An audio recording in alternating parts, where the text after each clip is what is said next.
Oh, we're on.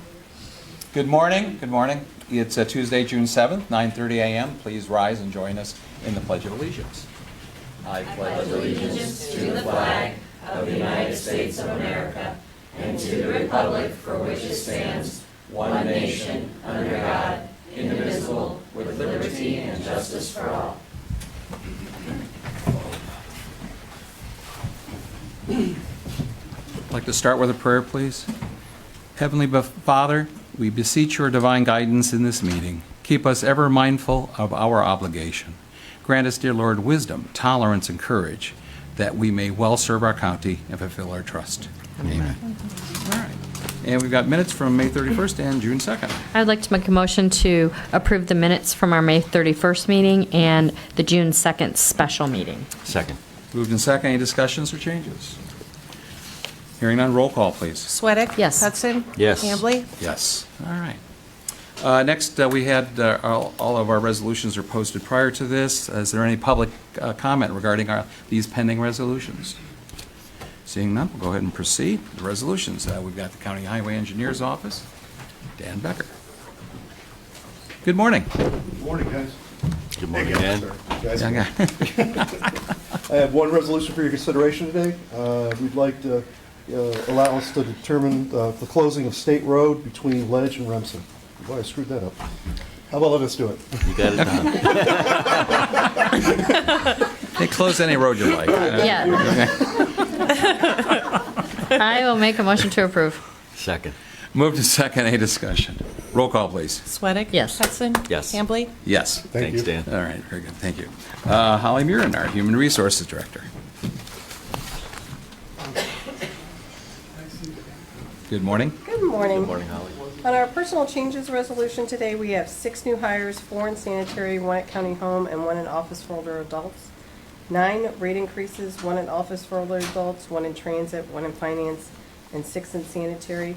2 rate corrections, 1 in transit and 1 in animal shelter. 6 transfers between agency for stormwater management department, and 1 leave of absence in transit. I'll make a motion to approve. Second. Moved in second. Any discussion? Roll call, please. Sweattick? Yes. Hudson? Yes. Hambley? Yes. Thank you. Very good. Thanks, Thank Holly. you. All right. Next, our County Administrator, Scott Miller. Good morning, Scott. Good morning, Scott. I have 2 resolutions for you today. The first resolution is authorizing an agreement for roof inspection services. This is for the Medina County Courthouse project. It is with Intertech, and it is for $4,500. And the second resolution is authorizing an agreement for the purchase of tables for the Court of Common Pleas courtrooms. This is also for the Medina County Courthouse project. The cost is $34,644. This will be the same company that is providing the benches, so that the wood and everything will match within the courthouse. I'll make a motion to approve the 2 resolutions. Second. Moved in second. Any discussion? It's nice to see everything's weatherproof Oh, so yeah. they can work inside no matter if it rains now. Yeah, it's nice. Very excellent. much. I have had a few people comment on the color. On They- the color. they don't like the yellow. They don't like the yellow? Yeah. Yes. It'll change. That'll change. I understand. Yeah, actually, the cast stone looks really good. I don't know if you've seen the Yeah, cast it stone, does. but it looks really, Mhm. really Yeah. good. Yeah. All right, roll call, please. Sweattick? Yes. Hudson? Yes. Hambley? Yes. Thank you. Thanks, Scott. Thanks, Scott. Amy Lyon-Galeman, our Assistant County Administrator. Good morning, Amy. Good morning. I have 10 resolutions for your consideration this morning. The first one is authorizing the county auditor to transfer funds from various county department accounts to the Medina County Print Shop revenue line item. The second is expenditure adjustments for various funds. Third is revenue adjustment. Fourth is cash transfer. The fifth is authorizing the purchase of 7,200 gallons of regular unleaded gasoline for the engineering center. This went to Centerra at the lowest bid price of $4.393 per gallon of regular unleaded gas, but that does continue to go up each time we have to go out for bids for gas. Sixth resolution is approving the transfer of Medina County inventory between Medina County offices. The seventh resolution is declaring Medina County property as excess property. The 8th is authorizing the commissioners to enter into an agreement with Leadership Medina County for the customized leadership training development program we had discussed. Excuse me, I'm going to ask, we pull this one and vote on this one separately? Okay, so, The 9th resolution is allowing expenses of county officials. And the 10th and final is approving claims for the week in the amount of $666,451.13. I'll make a motion to approve the 9 resolutions. I will second, and the accepted resolution is what is marked as Finance 8, the resolution for Leadership Medina County. all right. Moved and second on those resolutions. Any questions? Roll call, please. Sweattick? Yes. Hudson? Yes. Hambley? Yes. All right, now the 8th resolution involves authorizing the commissioners to enter an agreement with Leadership Medina County. I will have to abstain because I am on the Leadership Medina County Board of Directors and therefore have a fiduciary responsibility and a potential conflict of interest. I'll make a motion to approve. Second. Moved and second. Any discussion? Roll call, please. Sweattick? Yes. Hudson? Yes. Hambley? Abstain. Thank you. All right, very good. Thanks, Amy. Thank you. And we have department updates. Denise Testa, Planning Services Department.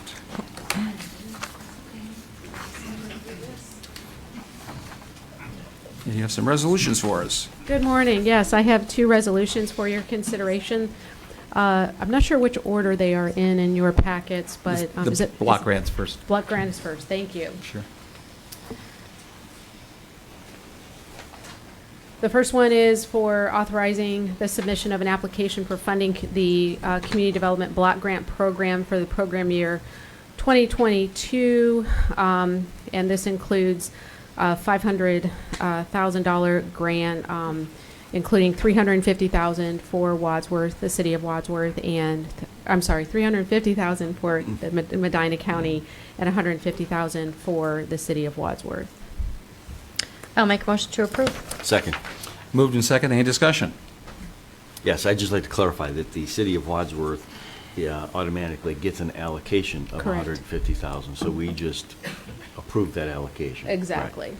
Yeah, okay. And then and then the balance, we have the ability to rank the projects and of course appropriately fund them as according to our criteria. Right. Exactly. All right. Any other comments? Roll call, please. Sweattick? Yes. Hudson? Yes. Hambley? Yes. Thank you. The second resolution is authorizing the submission of 2 applications for critical infrastructure funding for the Village of Lodi and the City of Brunswick. I'll make a motion to approve. Second. Moved and second. Any discussion?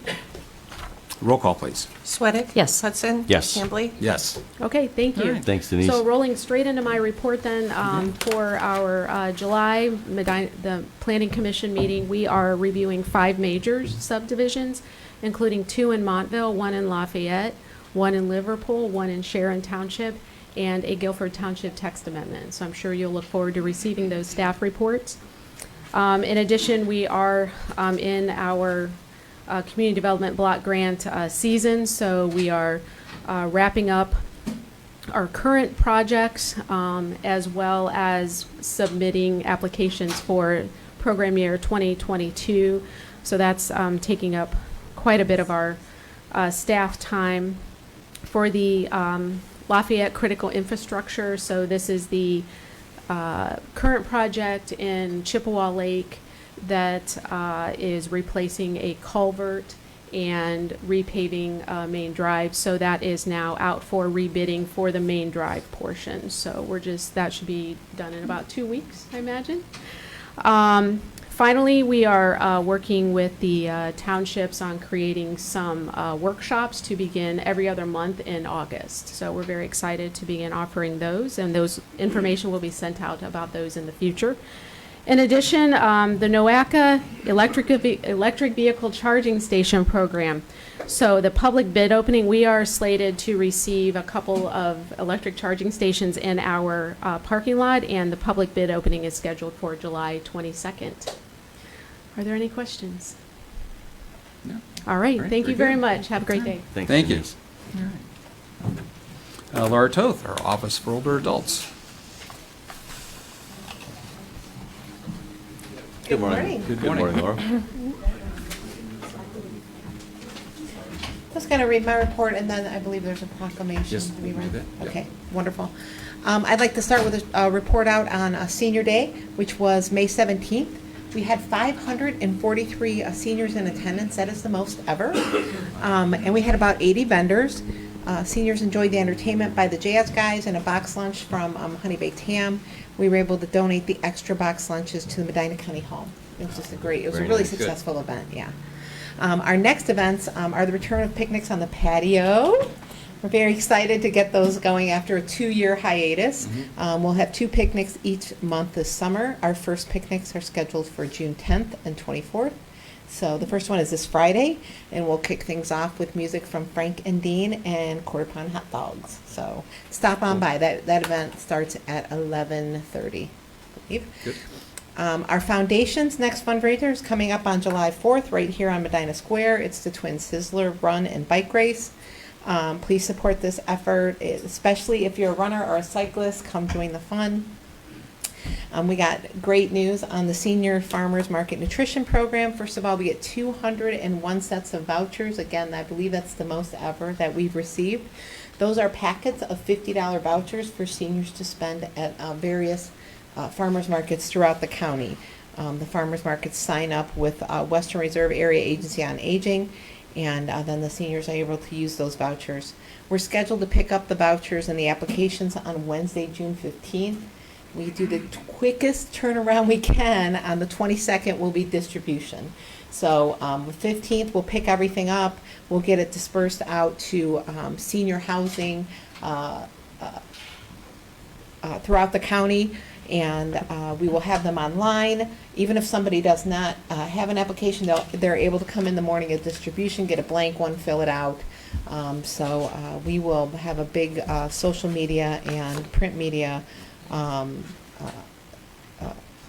blast on the 15th when we get everything. So it's always a really quick turnaround. I picked the first day you're able to distribute them because it's already the end of June. There's already produce out there. So we want to make sure seniors can get that. So that's coming up. I'm glad to have those dates because we just got them. Any questions on that? No. Okay. I want to talk today a little bit about Adult Protective Services. Adult Protective Services has been housed at Office for Older Adults since last September 2021. The statistics I'm about to give you are from the time period of January 1st through May 31st. Just a few numbers of what that unit has done. So in that time period, Medina County has received 238 referrals or calls about elder abuse in the county, suspected elder abuse. 134 of those cases were screened out, meaning the rest of them, a case was open. So that's about 44% of the calls that come in. The cases are assigned and investigated. If a call isn't open, it doesn't rise to the level of opening an investigation, but the information is kept on file. So if there are additional calls, there's a history established on what might be going on with these individuals.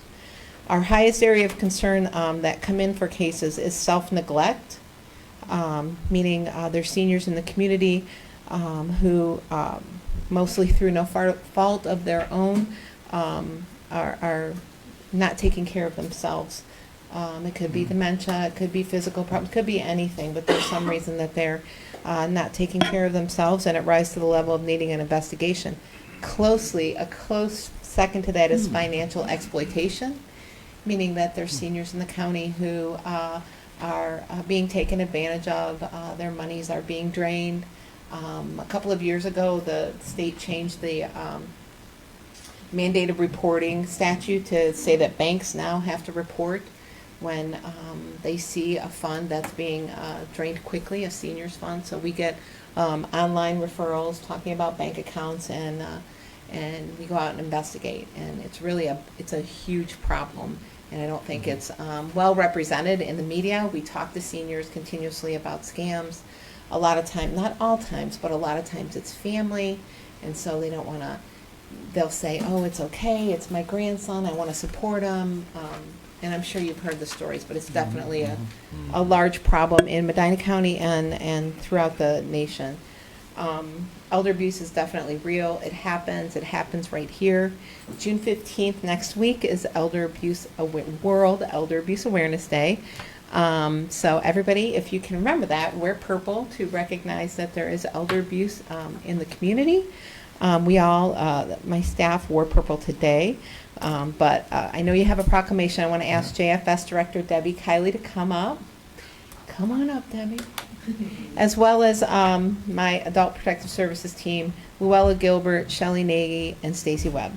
And then Commissioner will read the proclamation, Okay. and we'll get a little snapshot. All right, So, sounds good. Thank you so Very good, much. great. And that was a good prep. This is obviously a very serious issue. Some think that, it can't happen to anybody they love, but very easily, as you point out, with the financial circumstances where basically they are being taken advantage of, and it can happen to anybody at any age. But they, I think, because of the age, they're very sophisticated how they do this. So, but we want to obviously raise awareness. This resolution proclaims June 15th as World Elder Abuse Awareness Day. Whereas older adults deserve to be treated with respect and dignity to enable them to serve as leaders, mentors, volunteers, and vital participating members of our communities. And whereas 2022 marks the 11th annual World Elder Abuse Awareness Day in Medina County, its recognition will promote a better understanding of abuse and neglect of older adults.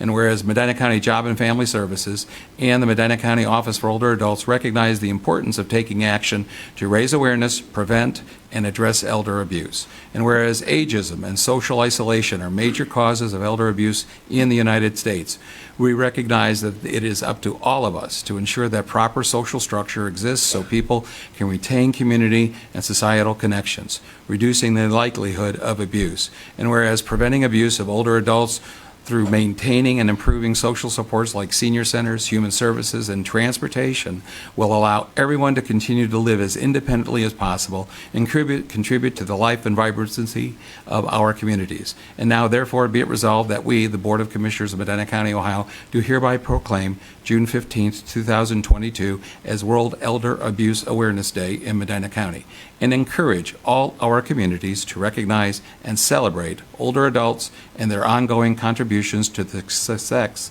and vitality of our country. I think I'll you make need a motion to approve. Second. Move second, any discussion? Roll call, please. Sweattick? Yes. Hudson? Yes. Hambley? Yes. All right. And now we can, Can we get a picture? yep. Now we can. Thank you.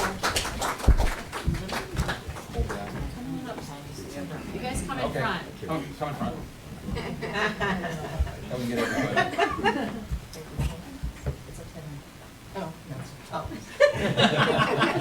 Hold it.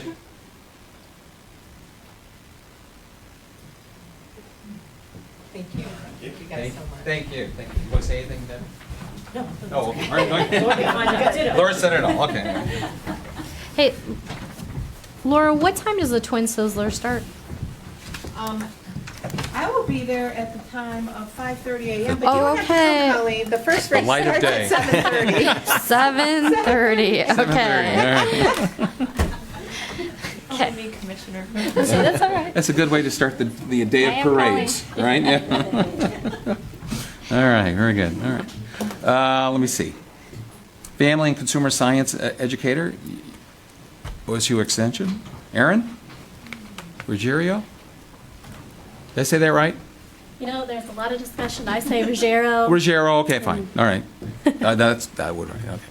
Good morning. Thank you. Good morning. So spring has been a very busy time for OSU Extension. For Family and Consumer Science, we brought our Real Money, Real World program to 7 schools, serving 1,500 8th grade students.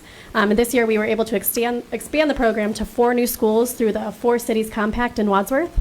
This is a financial literacy program where students are given a job, an income, and a family size, and they have to figure out how to afford life in the real world.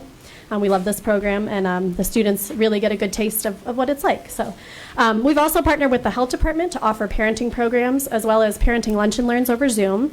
This summer I'll be teaching Money 101 classes to Habitat for Humanity partner families, as well as doing a brain health program called WITS Workout through the Office for Older Adults, and also teaching that at the Suprema Center in Wadsworth. Our ag program will be hosting Master Gardener volunteer training and Ohio Certified Volunteer Naturalist training this summer. Both programs provide intensive training in horticulture and the natural world to prepare them to volunteer within the community. After all of the quarantining, it seems like everyone is really eager to get outside and learn more, and there's a lot of interest for both of those programs. They're also, the Master Gardeners have been giving garden chats twice a month at the Sustain Ed Community Garden and at Suprema Senior Center, and then working on spreading awareness about the new invasive species we spoke about last time, the spotted lanternfly.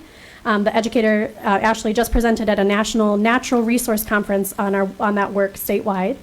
And working to bring back Ag Day, which is our field trip for third grade students this September 23rd, 2022. Community development is teaching STEM classes at Let's Make a Difference Summer Camp, becoming certified in appreciative inquiry. Beginning grant writing classes will be offered in the fall.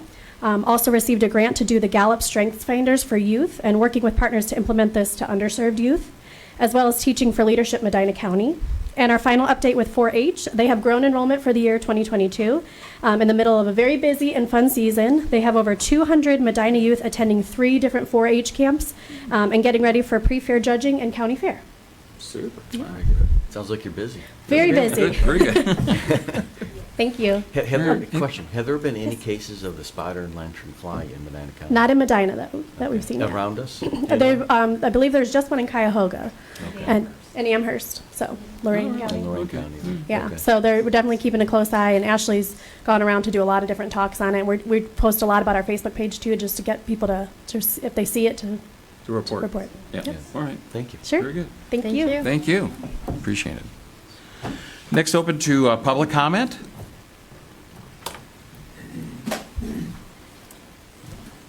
Yeah, please come forward. Just give us your name and address. Pauline Good to see you Chapman again. at 7328 Worcester Pike in Seville. Okay. I just have a few things to say today, and I'm not a public speaker. I've been the bean counter for the last 51 years of my life. But I have a lot of concerns about what's happening with our world, our community. First thing is, I don't know why you couldn't send that letter that we proposed off to the legislators in Columbus. Seems to me like a no-brainer, but from what I've seen of the legislators in Columbus, I just don't agree with much of what they're doing these days. I don't know who in their right mind would want to approve everyone carrying a gun. I mean, with all the gun things going on these days, children, babies getting killed. I just fear that we're going to be one of the next Columbines or Sandy Hooks or Uvalde, Texas communities. That is a real fear that I have.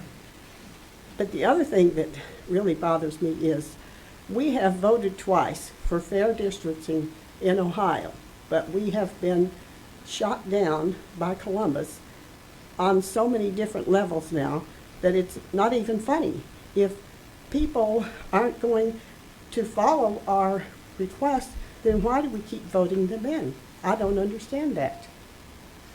And the next thing that I want to say is, if these blowdowns are so safe, why don't I rent a lift the next time they're going to have one and put you guys up in there and see how you feel once the stuff spreads all over you? That's it. Okay. Thank you. Anyone else? Please come forward. Kathy Jones from Sharon Township. Again, I'm going to be speaking on House Bill 282 and Senate Bill 171. As you know, the legislatures yesterday, they're leaving this week for summer session, and they might not have hearings during, actually, they'll likely return in November and have hearings during the lame duck session, at which time these two bills could be voted out of committee and come before the full House and Senate. And as a result of that, a letter was sent to all the state representatives yesterday, and I'll give you all a copy because it's information that you should want to know about and read, and it has to do with these bills. And I don't know if it was you, Mr. Hambley, or not, but I heard maybe at the last commissioners' meeting, I wasn't here, that you said the bill is nearly dead, so it doesn't matter. Well, it does matter. The bill isn't dead, even if you think it's nearly dead. If it comes up during lame duck, which you know as a former state rep, many times that happens, it will be passed, and there will be nothing that people can do, and nothing at that time that you can do, because it will be made state law. You all know how dangerous this is, and yet every time you speak, you bring up, well, there's no brine spreading in, radioactive brine spreading in Medina County. Well, I don't know how you know that. Maybe each township has told you that, each city, and I'm not saying you don't have evidence of that, but the problem is, this bill is not about whether we have radioactive brine spreading in Medina County now. We have had it in the past. I can give you a copy today. Chatham Township had total brine spread from 2005 to 2021, which is from the oil and gas waste of 6,476 barrels. Okay, I'll give you a copy of that. So these two bills, they're about making this product, which is oil and gas radioactive waste, a commodity, which will be sold. If it's passed, it will be sold. You know this. I mean, you're looking at me like you're bored with it, but it will be sold on shelves to unsuspecting residents, even maybe people in your family. It's radioactive, highly radioactive. They won't know. It won't be listed on the bottle. This will be spread wherever. You'll never know where it's spread, because there's nothing in the law to show that it will be tested, where it's going to be tracked, that it will have radiation on the label. So maybe you think it's not being spread here now. It will be spread. You won't know where it's being spread. And this is not something we should make as law. You know, as I'm looking at you all now, and I know you're looking at me like you're bored again, but this will affect your health and your family's health and future generations. It's not going to go away. We already have the radioactive material that was spread in Chatham, so it's already there. It's going to be in the soil, in the air, in the particulate matter you're breathing in. Your dogs will bring it into the house. It'll be in your carpet. You'll not know where it is. It could be on school playgrounds. So today I'm again asking you why you wouldn't send a resolution saying that you oppose this bill because of the harm it will do to people. There's no doubt it will.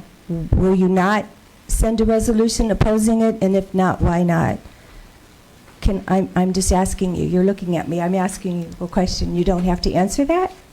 You're not going to answer? When we're done with public comment, we'd be glad to make some comments. Okay. I don't know if there's a fear that you can't do it, or you're worried about elections, or that you just more support the oil and gas industry instead of supporting the residents who hired you to put you in office to protect them.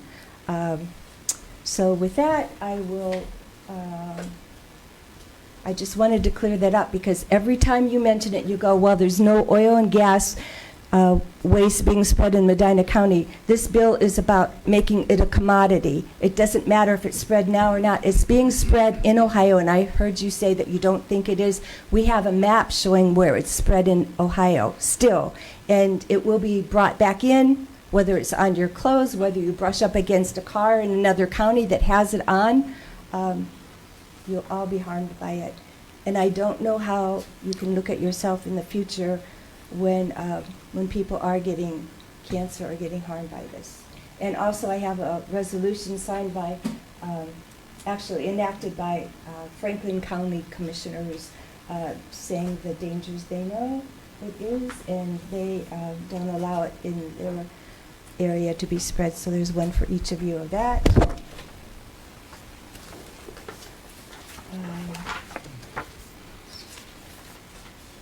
There's 3 here of the Chatham Township information. And got this out again too. Here's a letter that was sent to the state representatives so they can read this during their summer break and know what's happened and what it's about. And just one other thing, there is a law on the books in Ohio. Ohio has a law, Ohio Revised Code 2927.24, which was enacted in 2002, and it's a felony to knowingly leave in any public place or knowingly expose one or more persons to any hazardous chemical or radioactive substance that will create a risk of serious physical harm to any person. This product will do that. And I just hope you will maybe look at some of the articles that were sent to the state legislatures and rethink your position on this. I honestly don't know why you wouldn't want to take a position to protect the residents of Medina County, and that includes all of you, because you will be harmed by it too, and so will your families. And once it's law, there's no going back. Thank you. Thank you. Anyone else here for public comment? I'll just briefly, and then thank you for sharing the information on Chatham. As you correctly point out, the total amount that was distributed, because, well, it's a half-truth to just go ahead and say from 2005 to 2021, you have these many thousands of gallons. Since 2017, 2018, excuse me, there's been none. And there's no intention. And if you look at the many prior years, it was none. And so that practice has been removed. And so, like I said, that's a half-truth to say, yeah, we had all this period of time. You look at the specific data. I have looked at that map, looked at elsewhere, and as I pointed out last week in the commissioners' meeting, there are a number of these communities there's a decline throughout all of Ohio in the use of this material for de-icers as well as for dust. And I think that's a good thing, that's a good trend. Likewise, I also made comments that regarding what's going on at the legislature, the governor's office as well as ODNR and ODOT have taken positions against this, and they already have, as part of the record, I've read through all which information you provided us as part of the testimony. It's already been provided to the legislature. I also know in timing that during this period of time, we could send a letter, not a single rep, or there would be very few that would sit on that community that would actually even read that letter. And it wouldn't even be introduced as part of the record until there's another hearing, which is at this point not anticipated till after the election. So, and I've already indicated my personal, where I'm at with this, what I've communicated to my legislatures, with the individuals, and likewise Franklin, and as I pointed out last week, Franklin County as well as Athens County both sit on the executive committee of the Board of Trustees for County Commissioners Association of Ohio. This is on the agenda. We've got several meetings over this next number of months. We even have a conference in August. I'm sure that these items are going to be up for discussion as to, during lame duck, what's likely going to be coming forward and where the County Commissioners Association of Ohio would take that position. And I have no doubt that Franklin County and Athens County will make sure that this is part of the agenda and the position of the CCO board where they will be on this. And at this point in time, I just think it would be redundant, or actually, like I said, it'd be like a tree falling in the woods and nobody around to hear it at this point. And I have said this is not a conversation. This is my statements. I'm letting the public know the reason I am not voting to take any action, because at this point it doesn't make sense to continue to do something that nobody's paying attention to, but be very strategic and take the opportunity. You can send a letter saying specific bills, but if this commodity moving to a commodity process gets included in another bill, what letters you've sent won't even be seen when that amendment gets introduced. You have to be very specific and target that moving target. So that's what I would propose, that we monitor this, evaluate it at that time, and then take appropriate action when we have that opportunity. So that's where I'm at with it. I've communicated that, and thank you for sharing that information. Appreciate that. Thank you for doing that. Any other comments? Sure. So Ms. Jones referred to revised code 2927.24, and it is a criminal statute and makes it a criminal matter if anyone, let me go back here,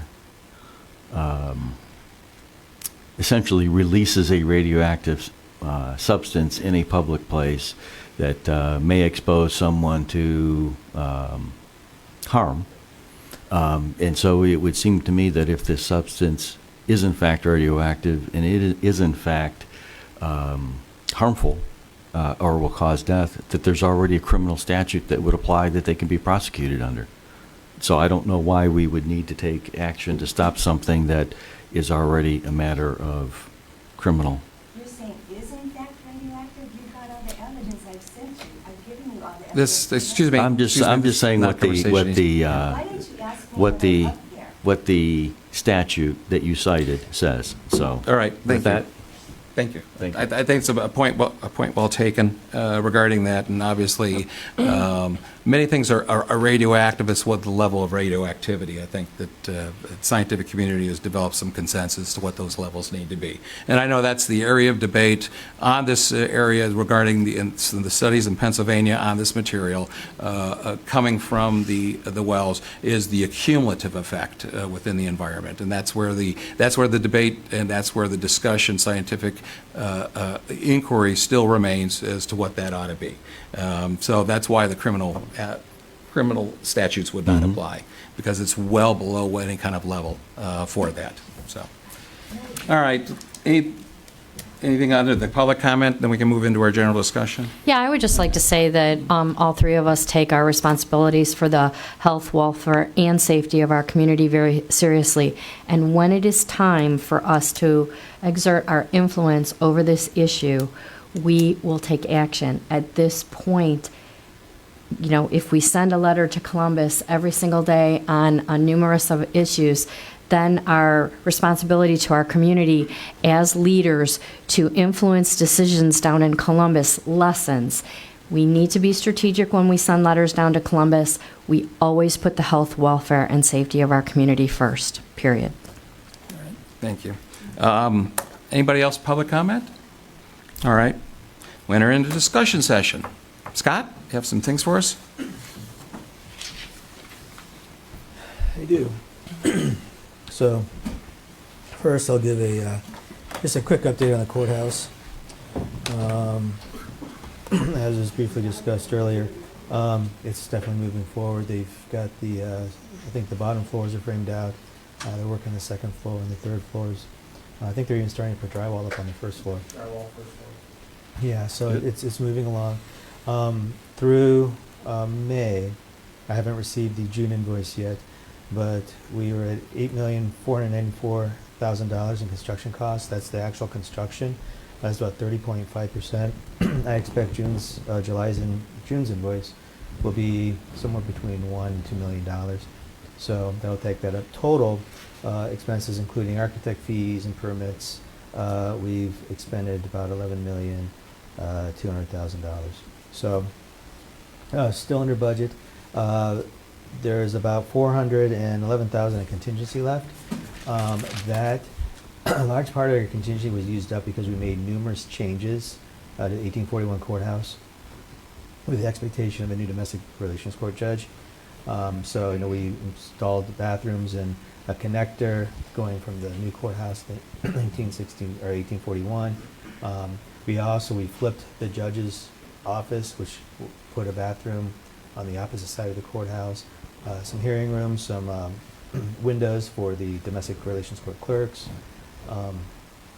some bullet-resistant panels, and those types of things. So those can be very expensive. Move the microphone up a little bit. So we've got. Okay. So that was about $234,000 of our contingency that went to those changes. Some other things. I know that a couple of months ago we talked about a scanning department. So I had, excuse me, I had Susan do some research into the equipment that would be needed.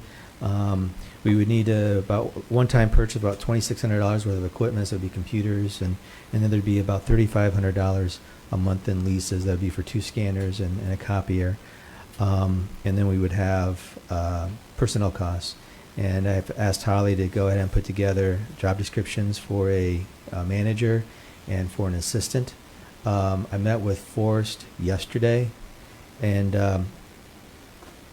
he's got about 3,000 boxes, somewhere between 3,000 and 3,500 boxes of records that can be scanned, and he has an office over there. So I know Susan met with Stephen yesterday to move data into that office. It's actually in the basement of 60 Public Square. So it'd be a great place for him to work and be a great place to start. So if it's okay with you, I'm going to go ahead and have Susan order the equipment. I'm going to have Holly, once the job descriptions are completed, go ahead and start advertising for those positions.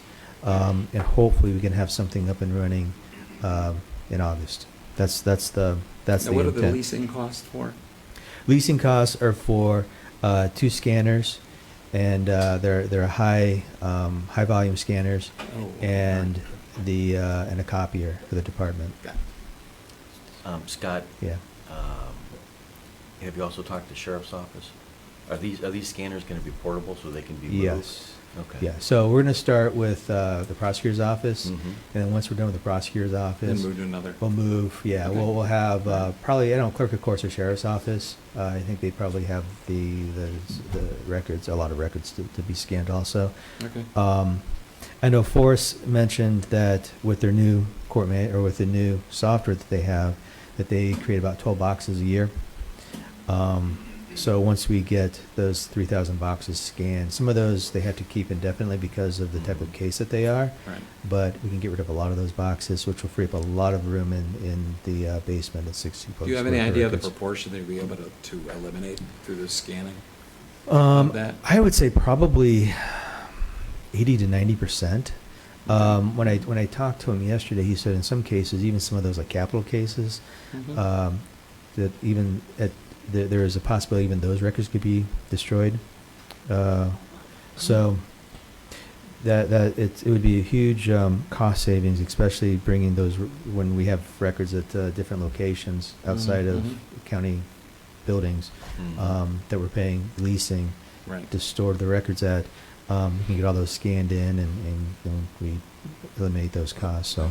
Good. Well, and if we ever have an occasion where any of the departments maybe have a large historical book of data, we already have that large scanner that can do those down at the recorder's office. I'm sure we can coordinate something. Yeah. So if anybody has anything large that can't go through what you're leasing, I'm sure we can make arrangements for that. Okay. Yeah, I know the clerk of courts have old volumes of Right. ledgers and books. Got it. Good. The other thing I wanted to talk about is we were having a really hard time getting employees to individuals even apply for positions. One of the areas that we're really struggling in is our cleaning department. Currently, we have one full-time employee who's the supervisor, and everyone else is part-time. So in trying to maybe retain some of these employees, we'd like to make some of them full-time. So instead of working 4 hours, they would be working 8 hours. So we don't need as many employees to do the same amount of work.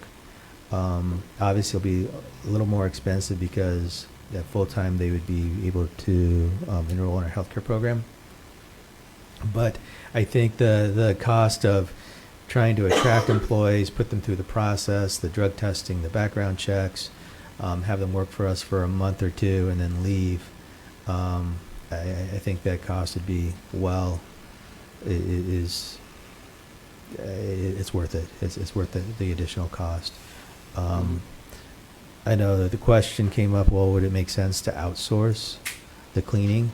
And we could probably do that, but based on past experience, the service isn't the cleaning isn't as detailed. And I know I received a lot of complaints when we had it outsourced.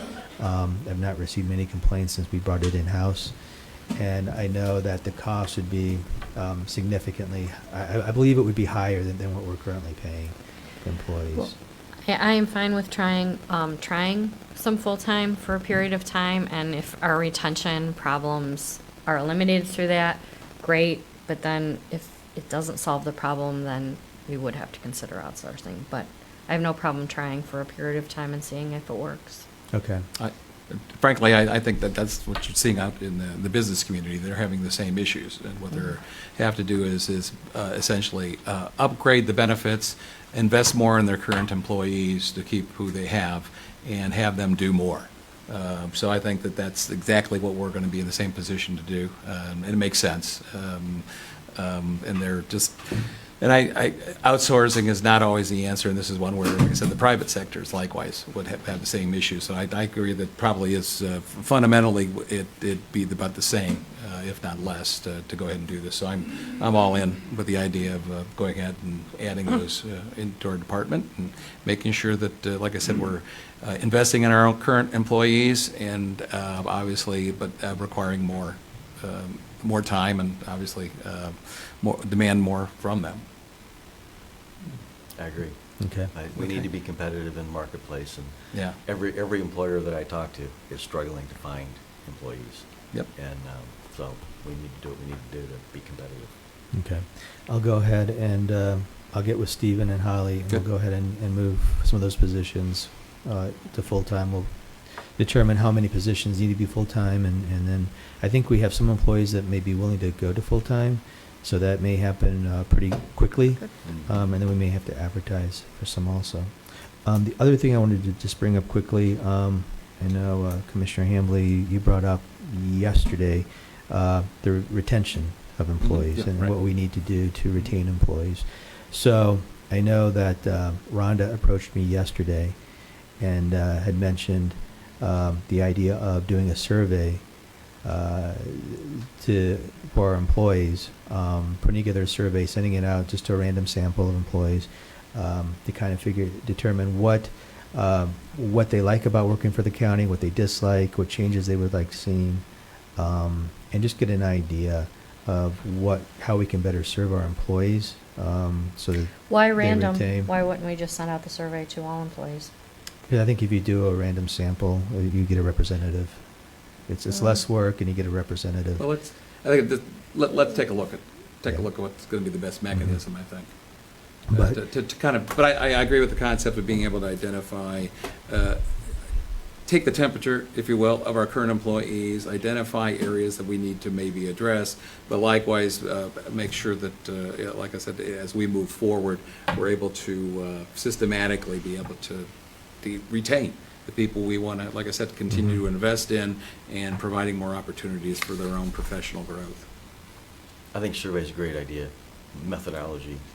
Yeah, we can talk Yeah, about we can talk about methodology. that. Yep. So, okay, I'll go ahead and I will start working with Holly and putting together a survey that we'll send out to some or all employees, and that way. There are tools Well, out there like SurveyMonkey yeah, and that can make it really easy to Yeah. do.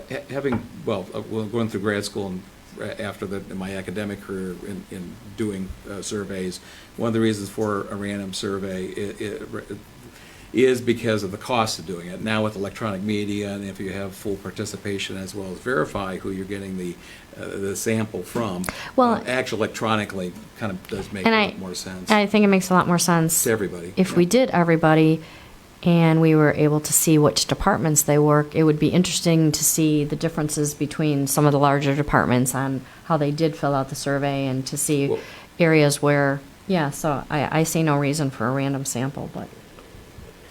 Yeah, usually random sample plays in because of cost. Right, This one, if you're doing electronically, the cost is de minimis. So, but I think one of the issues that we start looking by department too is the level of sensitivity. You want people to make sure that they're able to provide this input with relative anonymity. Right. That we're not able to identify, and because we want their honest and true thoughts about this, not something that's going to be published in a newspaper or that it's evident to everybody. So that, but in aggregate, once we get it all together, obviously it'll be a public document.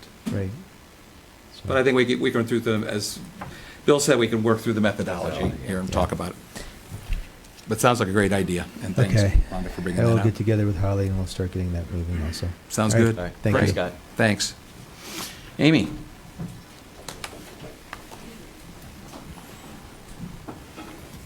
So just an update on the ARPA funds. We checked with Dennis DiCamillo this morning. He still has not heard when those funds will come into the county. The portal request that he had made was on May 6th. So we're 1 month post his portal request, and the allocation received in 2021 came in on June 2nd. So we're right in the spot of hopefully seeing those monies get allocated. So we'll let you Okay. know as soon as we know. And then the second piece is that Dan and I were able to coordinate a meeting with Mrs. Novotny out on her property Friday. We were lucky to have a representative from Sharon Township join us and an ODOT representative. So after spending some time on her property, there are a number of things that she may be able to do herself on property to improve some of her current and recurring flooding issues. But the simple fact of the matter too is that there are two 48-inch diameter pipes that bring intermittent stream water from the north side of State Route 162 under the road, and it's an existing stream that was discharged into that had existed prior to the home construction in 1995. So there are some limitations to the solutions that may be available to her for flooding, but all parties at the meeting were very thoughtful in giving her some things she could potentially consider to improve what she's been experiencing. So you were talking about the pipe from the intermittent streams. Largely, that's fed by that huge farm across the street. There's the about farm 260 field. acres of and it's all area on the coming in. north side, correct? Yeah, coming in there, so, yeah. Right, And so- during peak events, it just flows very quickly into that. It does, and I mean, it's not uncommon to understand over time that natural drainage ways get filled in with vegetation, Right, or they right. silt in. There's other things that we're going to work with her and suggest she continue working with Soil and Water Conservation District. They have some informational techniques to see if others downstream of Mrs. Novotny's would be interested in cleaning out the stream bed that has filled in that will allow the water to move, That's what I was but going to not ask in, about the downstream. not in so fast of a fashion that it creates a problem downstream too. So you just Right. have to be respectful of Yeah. the flow of the water. But it is absolutely going to seek the lowest elevation point, Right. and any obstruction in its way can pond the water and create a backwater. So at this point, you are evaluating the downstream, what's going on Right, so it was downstream. comprehensive. Yeah, She, okay, you know, good. I'm not certain there's, you know, a quick fully fix. serving solution, but by Right. the combination of several small pieces by different players, she may realize some benefit. Thank you for So, doing that. thank you. Thanks, Amy. Thank you. Shannon? Just have a couple things to mention for next week to bring to resolution. We're working on a transit asset management plan, a TAM plan, that'll be presented to NOACA. They've seen the first draft. It's a buying schedule of our vehicles for 23 through 27. It's required by the FTA for us to have a schedule of buy replacement vehicles. It also monitors our vehicle, all assets, for instance, our building as well. So we're getting that together for draft and presentation next week. And we're also working on something as part of our strategic plan that I wanted to mention. We've been talking about our strategic plan and a more flexible fixed route service. There's a product that we've been investigating. We believe we have a pilot program planned for later on August, September time. But we need to purchase this and get in line to get this software purchased and installed. It's going to work with our current hardware we have on our vehicles, so we already have a demand piece of software that's working very well for us. It allows us to communicate with our drivers and also capture all that data we've been talking about and really provide a better service. This will be a fixed route solution. It's called Rides on Demand. Don't get too confused with the demand service, but portion of the name, but it basically allows us to have a fixed route, leveraging technology on the buses to communicate with the buses and provide schedule through hopefully something that the community can use on a mobile device.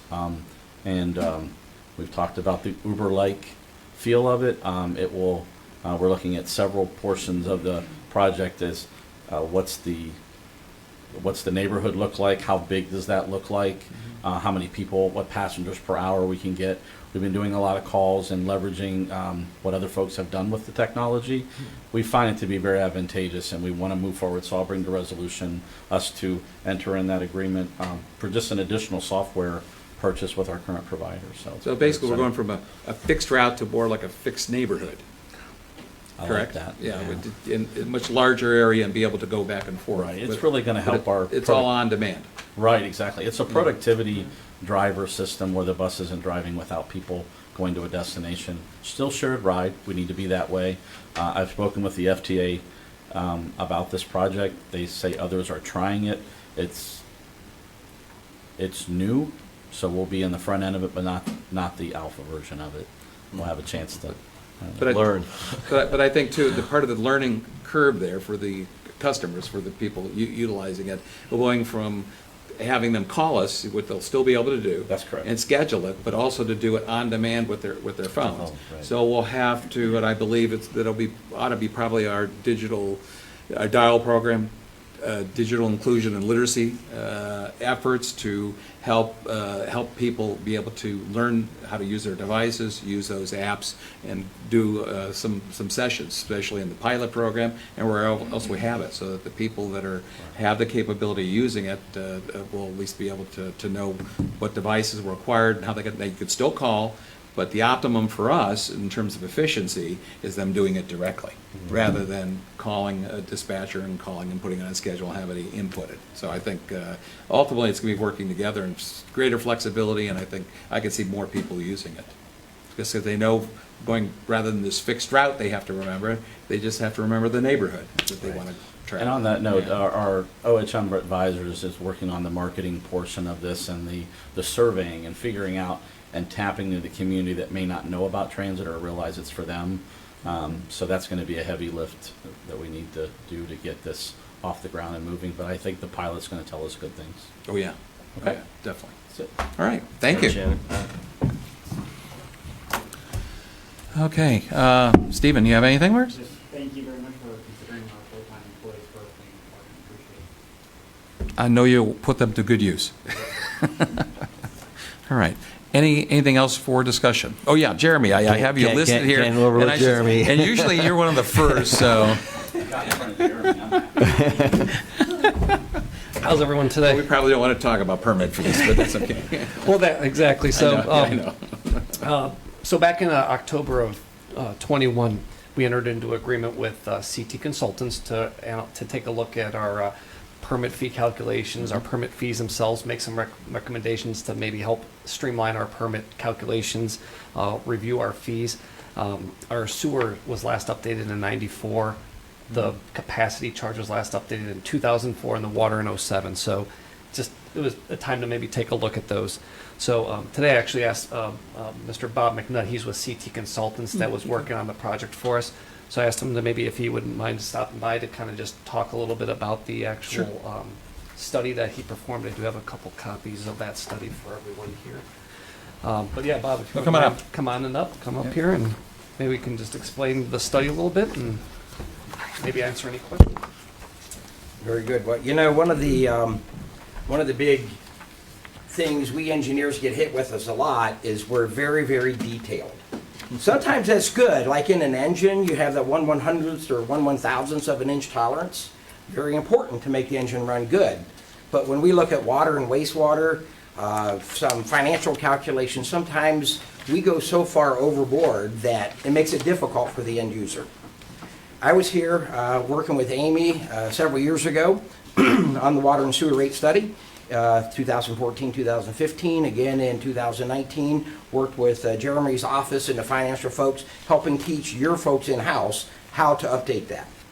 But where that comes in 15 when I was here, economic development was here, a lot of issues, a lot of concerns with how we have these calculations and how it maybe stunts the economic growth and all of the issues like that they talk about. Well, again, as engineers, we can be very, very detailed. And I admit, I'm a geek. I'm the master of engineers geek, and I love detail. But if my history and my experience has taught me anything, I did something very similar 20 years ago, 18 years ago, and the calculations were so detailed, so robust, that even that client, after many years, stopped it. Can I ask you a question? Go right ahead. Do you have really long spreadsheets? Oh, I love spreadsheets. And I like to break them down though in a whole bunch of other tabs and, you know. Yes, I do.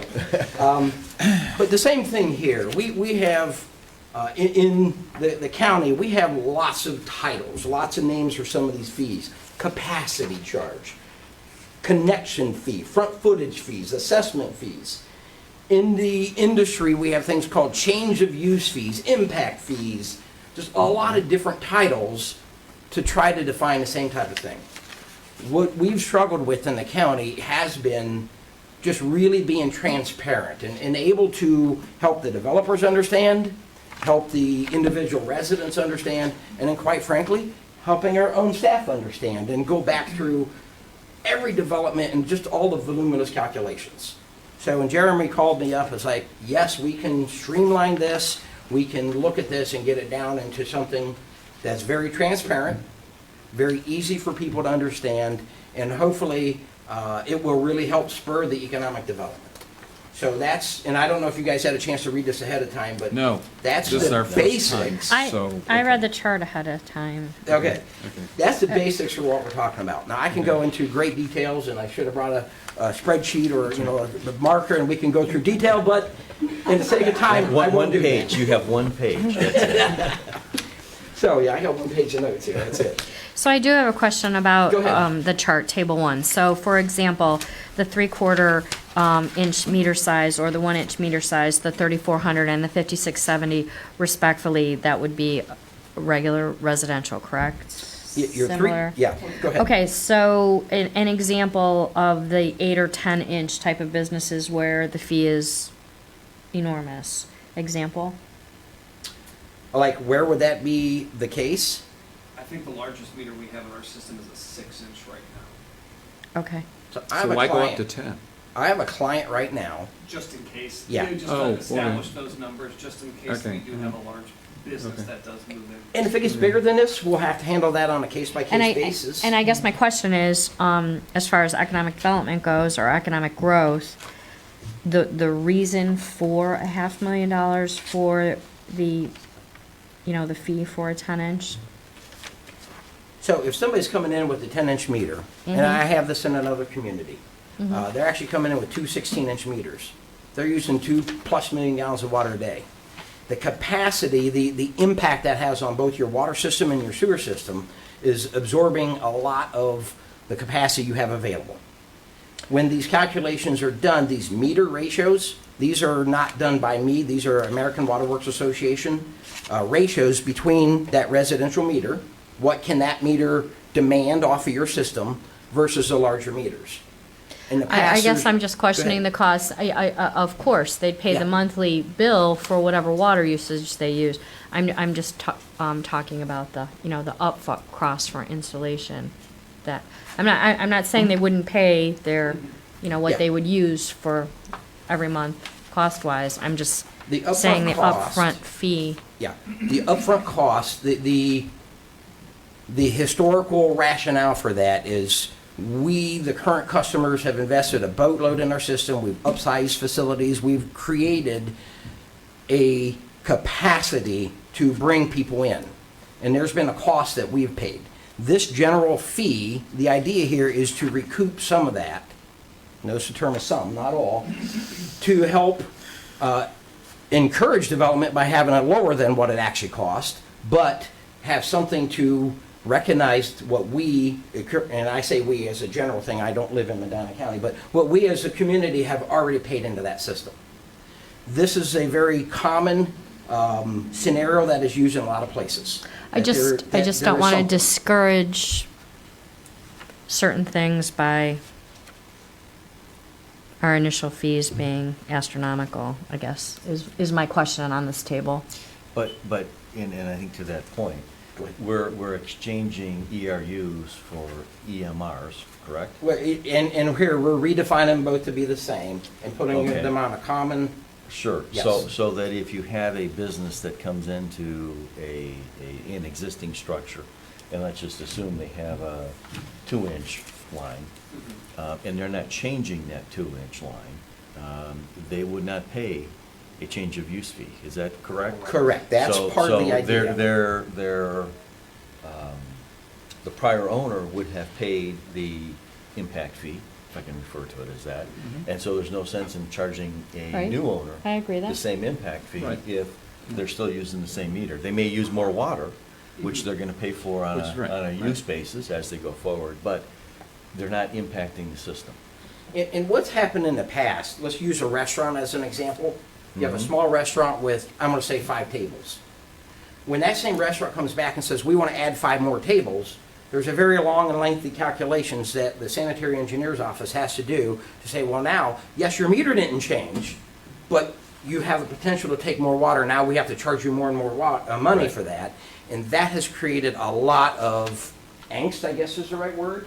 A lot of bad Debate over whether or not that should be collected or not. Right. So we try to simplify this and keep it on the meter size, which actually goes back and mirrors into your water and sewer rates. Right. So if they don't change the meter, no additional capacity charge.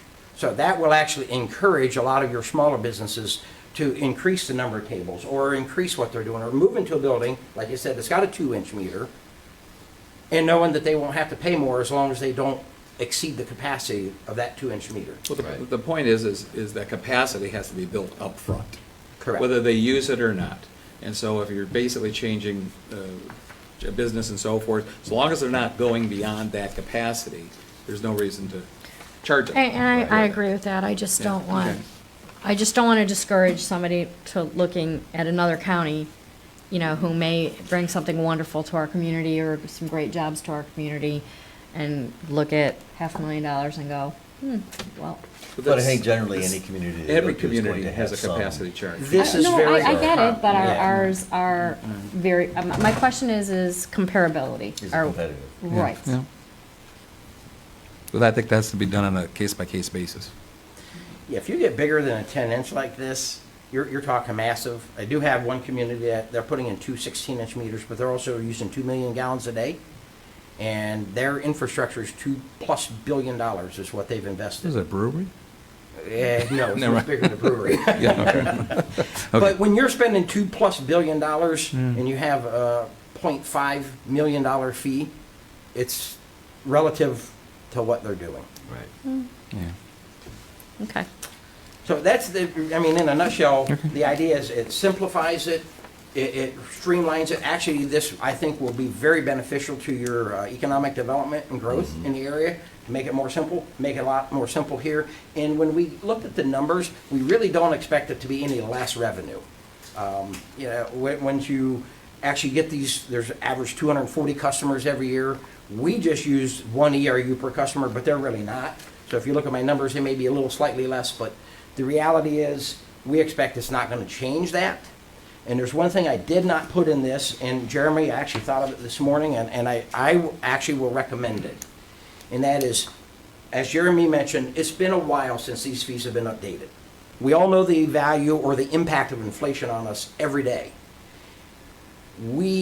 I am recommending, CT is recommending that you actually take this $3,400 that we're proposing right now, and you bump that by basically $100 a year going forward. It's about 3% inflation.